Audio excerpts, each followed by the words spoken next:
Our government is sensitive to the concerns of the middle class.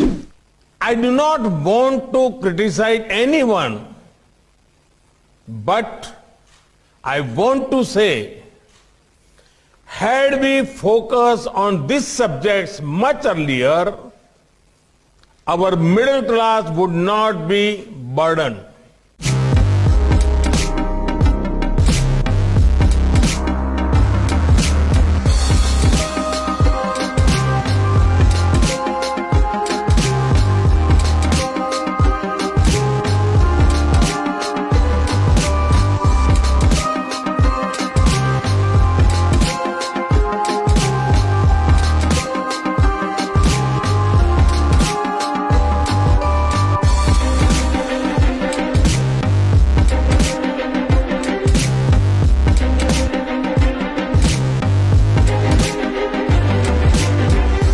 In 2019-2020,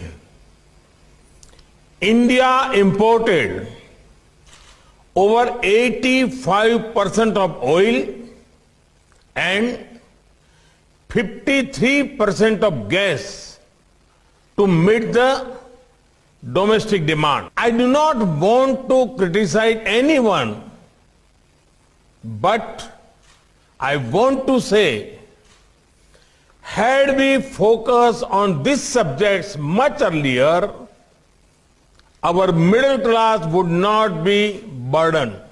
Now, it is our collective duty to work towards clean and green source of energy, reduce energy dependence.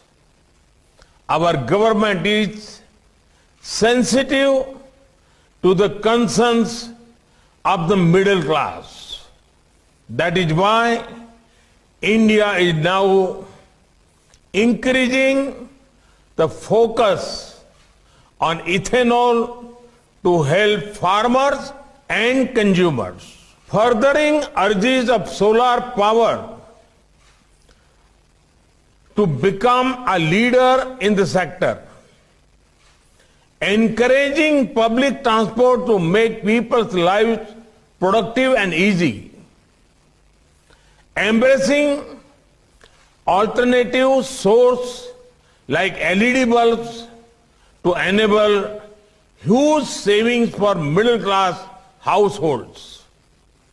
India has now come out with scrappage policy to help lakhs of people. More Indian cities have metro coverage than never before. Solar pumps are getting more popular. They are helping farmers greatly. This would not be possible without the support of the people. India is working to meet the growing energy demand. India is also reducing our energy import dependence.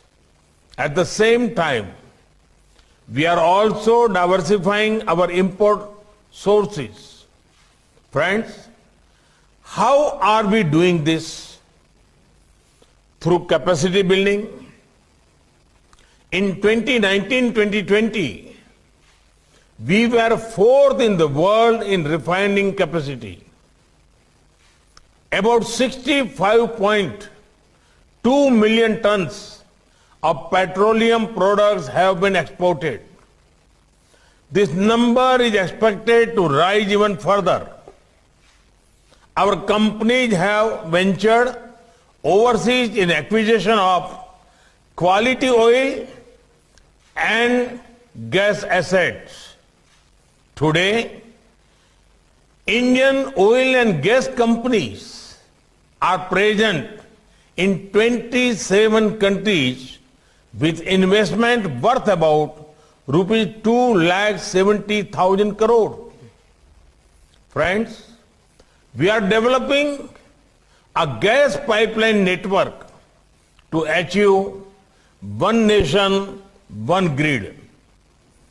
We have planned to spend 7.5 lakh crores in creating oil and gas infrastructure over 5 years. Friends, today, India is increasing the share of energy from renewable sources. By 2030, 40% of all energy will be generated from green energy sources. Friend, since 2014, we have brought in various reforms across the oil and gas sector covering exploration and production, natural gas marketing and distribution. We are working on attracting domestic and international investment through investor-friendly measures. We are trying to eliminate the cascading effect of different taxes on natural gas across different states. Unfortunately, up tax will lead to reduction of cost of natural gas and increase in its usage across industries. We are committed to bringing natural gas under the GST regime. I want to tell the world, come invest in India's energy.